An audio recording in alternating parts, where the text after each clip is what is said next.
Hey you guys, this is Akimon bringing to you the Guest House World Tour.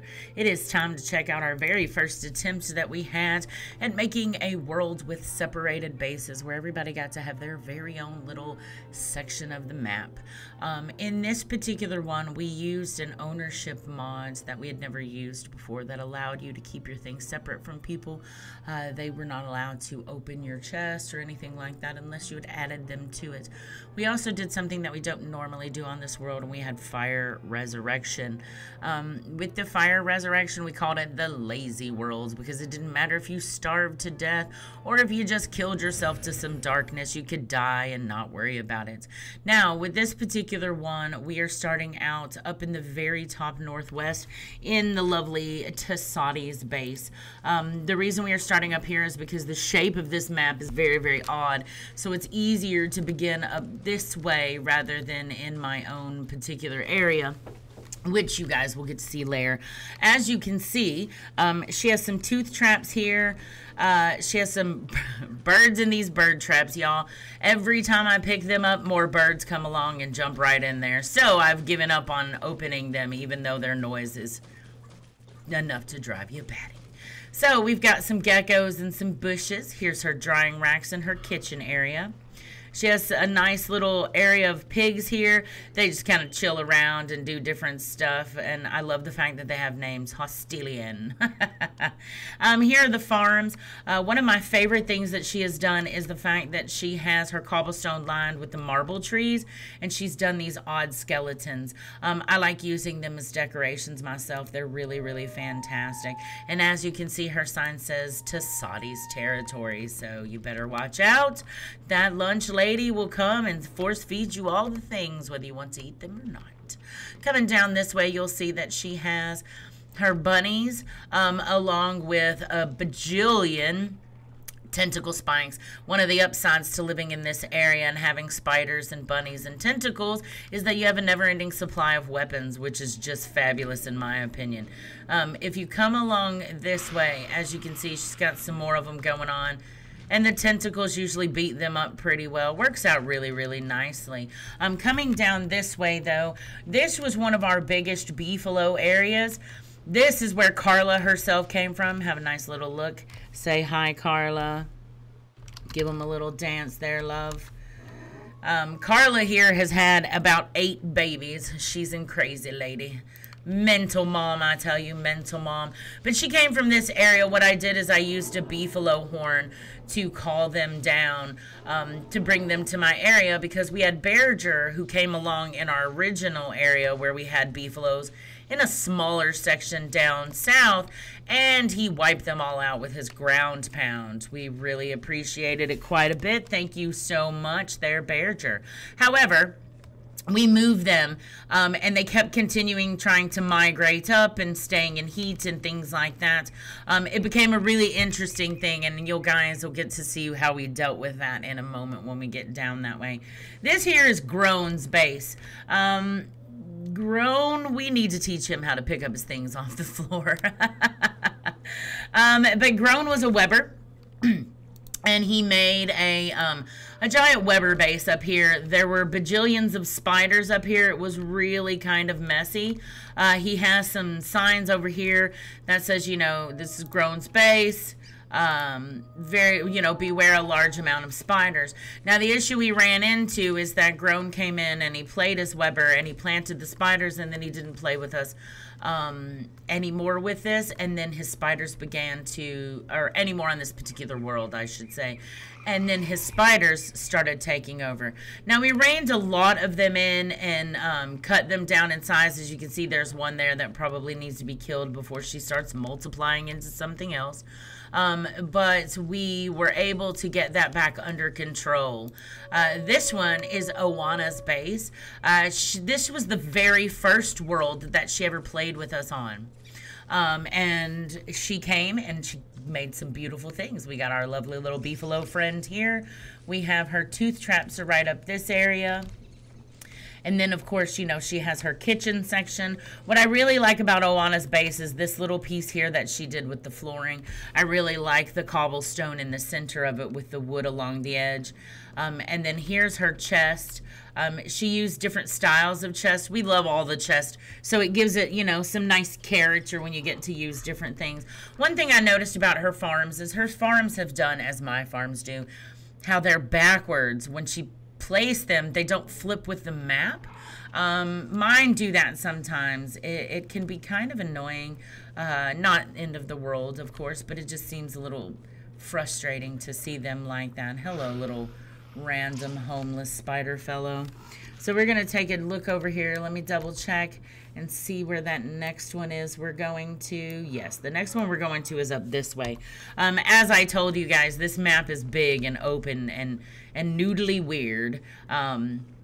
It has the sections that we're going into now. This next base will look like you can actually reach the southern sides and the eastern sides of the map from here, but you cannot. The way the water cuts through these sections is really funny and frustrating at the same time. This is one of my favorite worlds overall. I love the layout of it, even though it is weird like that. But as you can see, if you look in the mini map here, that section there, as a matter of fact, I'll show you here. You see this? It is completely split, all except for a tiny little piece right there. So all of this up here is separated. It's just close enough to taunt you and say you could be here, but you're not. So coming up here, we have one more base up this way. We're going to give a quick tour up here. Now up here there are, again, this was another Weber's base, it looks like. More spiders and things like that. The thing with this particular Weber base is it's not too shabby because this base is far enough away from everyone else's base that the spiders don't really interfere with us. The only problem that it gives us is when trying to come in and deal with some McTusk, they kind of get in the way. This is N38L4's base. As you can see, clearly another Weber because they felt the necessity to plant spiders all over the place. On this world, we had more Webers. See, look, oh lordy, there we go, a lovely queen lady. She's gonna do us all in. But this world, we had an unusual amount of Webers. We don't usually have that many Weber players who come along with us.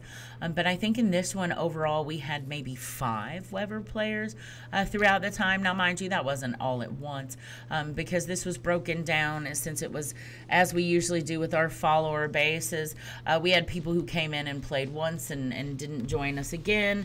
And, you know, that sort of thing that just kind of made things a bit different. Now, if you look right here, we have a base right here. This is Nobody News base. A smaller base, again, somebody who played once or twice, and then their things are left there. I don't destroy any of their base areas because I generally love to see what they do and check them out and that sort of thing. This one is our lovely Pixel / Pickles base area. This is where he had built his things. As you can see, again, he had just started. He got a bit of fence done and a fire pit. That was about the extent of it. Now, coming over this way, though, you'll see that this is the spawn portal. As always, we have a fire pit here just for everybody who comes in so that they don't run into an issue. Now, let's go ahead and move on down a little bit because as you can probably hear, here come our hound friends. And what I'll do is I will take you down into my area right quickly. If you look right here, this particular base is Flying Potato. This is my neighbor. She put herself right here very close to me, as you can see right there coming in. No biggie, no biggie. This is my base now. Normally I would have taken you in the front door first, but I'm gonna try to get all these crazy fellas to follow me down to my tooth traps, which should be interesting to say the least. We'll have to go back and grab any that we may have missed, but this is the downstairs entrance to my base. Now, trying to get them to come through here, they're probably breaking my fences as they do because they just have no manners. Didn't even wipe their feet, probably brought mud along with them. Come on, fellas, come on. Now, as you can see, I have a fairly large tooth trap area here, and it has a lot of blanks in it. The reason being is because a lot of people use mine. Yep, see, look, they destroyed stuff. Manners, manners, manners. We'll have to teach them some manners later. I think we just did, maybe, by killing them with their own teeth. See, look at this foolishness. And they broke my gates over there. I will kick your butt, my friends. Come on, hounds. Oh, he got distracted by that. All right, hopefully we can get him to follow us out. See, you just never know what's gonna quite happen around here, do you? Perfect time for some madness. Now, there were just gates here. It wasn't a big, you know, muckety-muck of things. But coming in here, come on, are you seriously, that hound, that guy had issues, didn't he? But anyway, moving on. As you can see, there's another entrance right here. This entrance right here leads you to Jeffrey. This sign here says, this is Jeffrey. Jeffrey is not food. I'm talking to you, Shiki. This was built, Shiki says that koalefants make fabulous meat. So, they put him there to be protected from Shiki. And here is the stagehand set away and hidden away for Sola's sake, because we all know how Sola feels about them. Coming down here are my honey, my bee boxes. Now, I don't actually ever pick the bee boxes. I just think they look really cute with the flowers and stuff, so that's what I have them there for. And right up here is where my spider farm is. As you can see, we've got a bunch of different bunny houses and stuff. They come out, they kick their butts. I come down and I collect the loot. It's a fabulous turn of events. Now, right along here is my chest area. Now, in this chest area, this is possibly the biggest chest area I think I've ever done. So I fight building the chest all the time. You know, no, we don't want them. This right here is my very first lazy deserter. First time we've ever done this in my worlds. I was super excited about that. Thought it was really fabulous. Here are my farms and my birds. And if you guys will give me just a second, as you can see, my bird over there is having a bit of an issue. So let me take this and let me feed my bird. I can't have my bird starving to death and make me a horrible, horrible person. But the thing is when you're out and about and running around on things, it's really easy to almost forget to feed these poor guys, and you have to come in and muck out their cages. I'd really rather not. We have a gobbler shrine in this particular world. This world we started when the Year of the Gobbler event came out, so I put that in the middle of my farms along with my, you know, scarecrows and such. Here's my kitchen. This was the only time that I think I've done this particular pattern. I was trying something new, and I did the turfs in this, as you can see, different ones, because I wanted them to look like different rooms. This was supposed to be a ranch style base. That's why it has a fence and stuff to make it look super cool. Here's like the wardrobe area, the take-a-tool area. Here's my little siesta lean-to. This was supposed to be like, you know, my beach chill area. Down here, we have an area where people bring and drop off things, and I put them away, as we usually do in a lot of the worlds. You can go out and be nomadic if you like, and come back and bring us materials and things like that, and then we will happily feed your face. Here is a gift. Now, I picked this up, and we're going to take it with us because this particular gift is from a event that we did in the springtime. Like I said, you know, we've done a lot of events for various different things. I'm going to eat this here so that I don't starve to death so we can continue our tour. And it was a spring event done for Easter or, you know, springtime, that sort of thing. We were excited, and we did a bunch of wrapped presents around the map, and we did a scavenger hunt. You went looking for them. Now, the other day, we were on this world playing, and Sola came across and found this particular wrapped present, so it's been there for months on end, and what we'll do is we'll open it at the end of the tour and see if it's something absolutely fabulous or just something silly. Now, again, in this world, this was the first time we ever dealt with Antlion, so I loved the statue things. We killed him several times and got all of these, and then I used Carla here to bring them down. I really like this particular area. I don't know, it's one of my favorite things. Then you can see my drying racks. Never have too many drying racks. Geckos. You'll see that there's a telelocator here. I had one sad, lowly little gecko, and I came in, and he had gotten out. Hounds used to break the fencing here like they did over there at the beginning of the gate, and it got out. And instead of chasing it, we just poofed him back on in. Now you'll see that these are our pair of koala fins. They are our lovely, lovely little friends who just chill over here. This is Augustus and Rosemary. And then one of these guys here is Salt, and I don't remember the name of the other one. One of these belonged to Andy. They had brought them in, and I had started taming beefaloes. And so I ended up with the 3 of them as this lovely lady here was procreating and popping out babies. As I explained, she had done a total of like 8 babies that we then moved further down south to try to repopulate the other area where Bearger had killed them. And we'll be showing you that in just a moment. Now, I did some marble trees along here, and this was a fence, and this said, "This is Key Mom's abode. Please wipe your feet." Of course, I'll have to fix those fences and clean up from the things. Now, in this particular world, we have no smoldering on here, so we usually stay up here for the summertime. We also play it on a shortened measure. Like I said, this is our lazy world. There's fire resurrection and all of that jazz. But Antlion, you know, decided to do his thing on my noggin the other day, and so I came out here so that it wouldn't destroy anything within my base. Now, over here, this is Hinata's base. Hinata has played with us several times, and I think this might be the biggest base that he ever created. Lyrium Knight's Inquisition of Insanity. A lovely little base area here too, and as you can see, look, even a bit of tooth traps going on.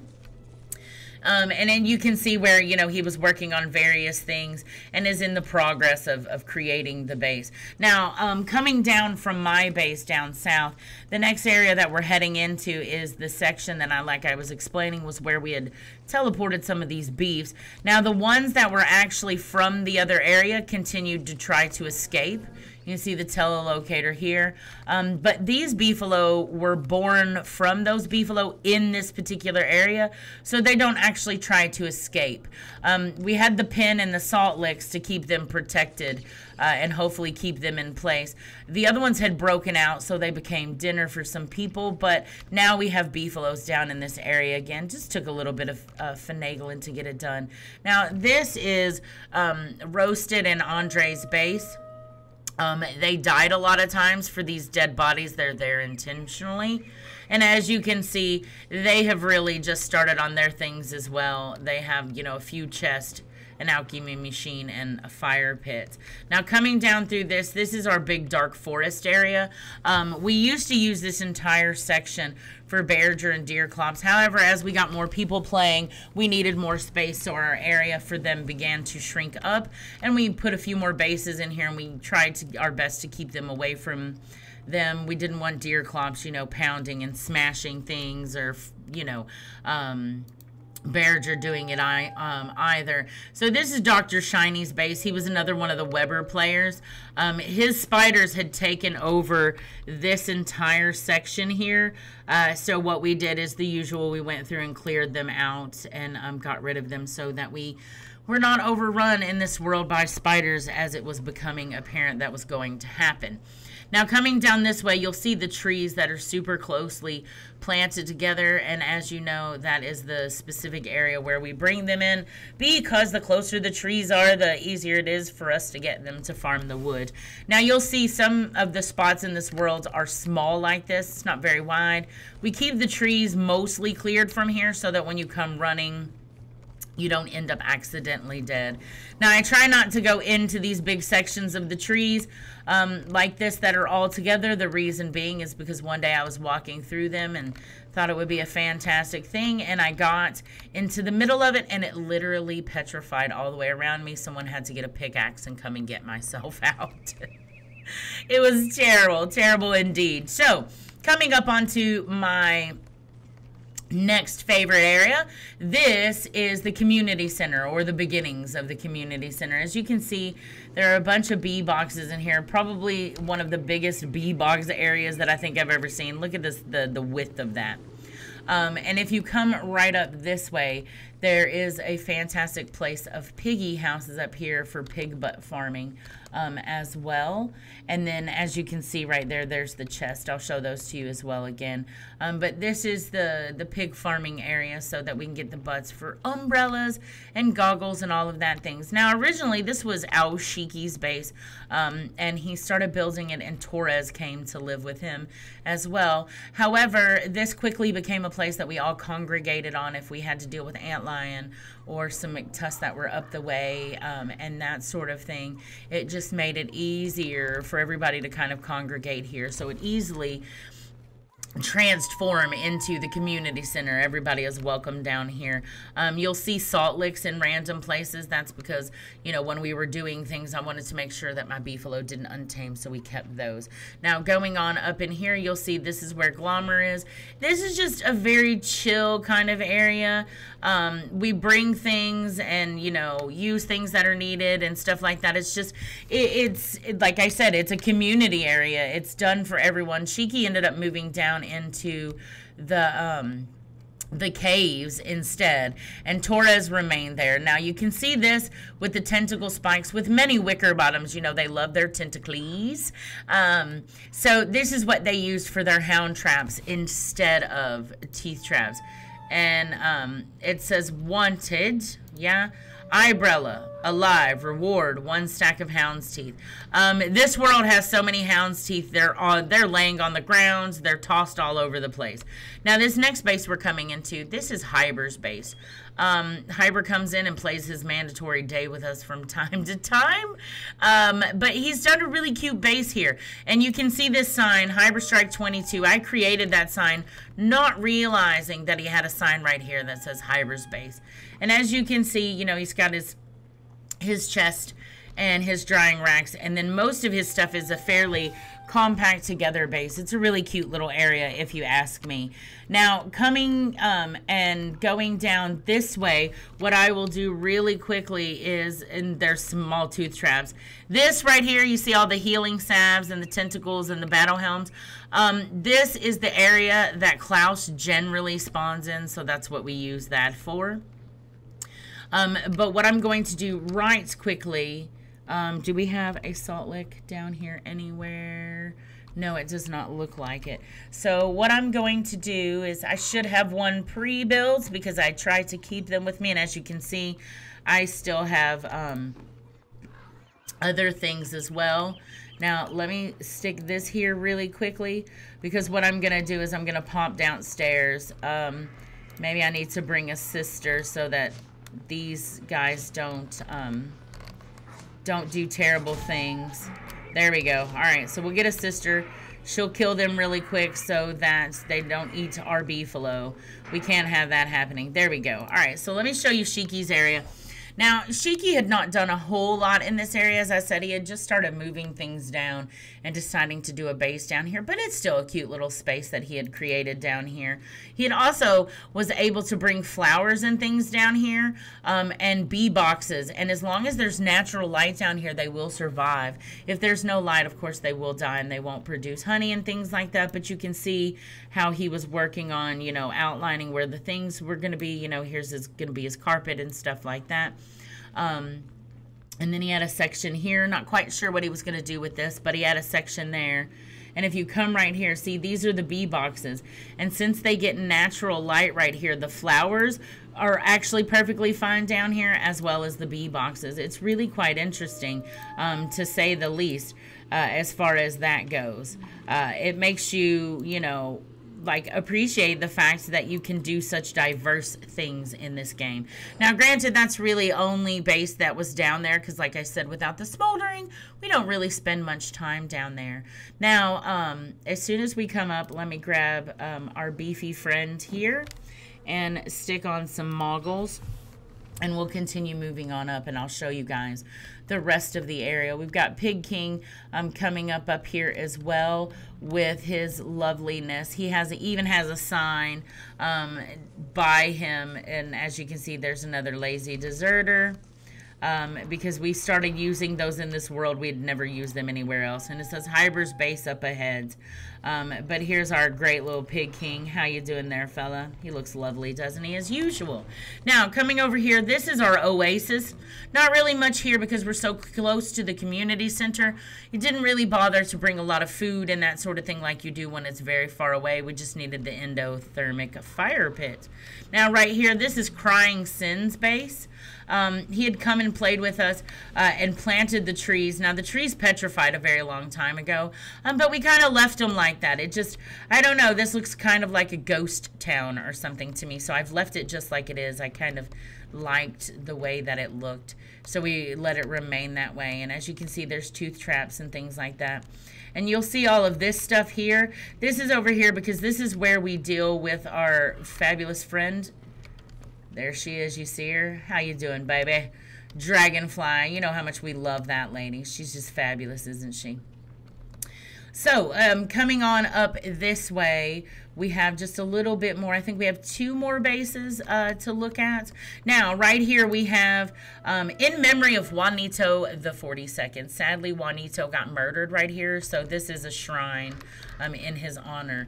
Juanito has been a beefalo that Shiki has been trying to make in every world that we have, and terrible things continue to happen to that poor beefalo. I think perhaps he should give it up and maybe rename it. Maybe that name is cursed. Who knows? But anyway, moving on. Coming up in this area, let me see. Yes, perfect. We are right there. Here is one of the last bases that we have here. This is the God. I had no idea that the gods had played on our worlds and came in and built a cool little fire pit and a crock pot. But they did. And they made a lovely little area, didn't they? Alright, so going onwards and upwards to the next place. And I think, if I am not mistaken, this is the final base of this world. Yes, it is. And it is none other than our very own Solar Wrath. He makes jokes all the time and tries to do his best to avoid building things, though we tried to make him build anyway. He did build here very, very late in this world. As you can see, we're on 1368, so he built it very late in this world. Come on, sister, get out of there. And look, here's another one of those random salt licks. I used this particular salt lick when I was bringing up some statues from Antlion. Now, this says Sniper was here 2017. The reason that I built this is because there's not a base from our lovely friend Sniper, but he built a fire pit. So, you know, it had to be commemorated as well. Mark all the things. So anyway, going back up here, this is actually a killer bee area. Now, there are still some killer bees here, but there used to be so many more. We have killed so many of them. I can't even begin to tell you how many of them we have killed. It's just astronomical, the number that we're on here.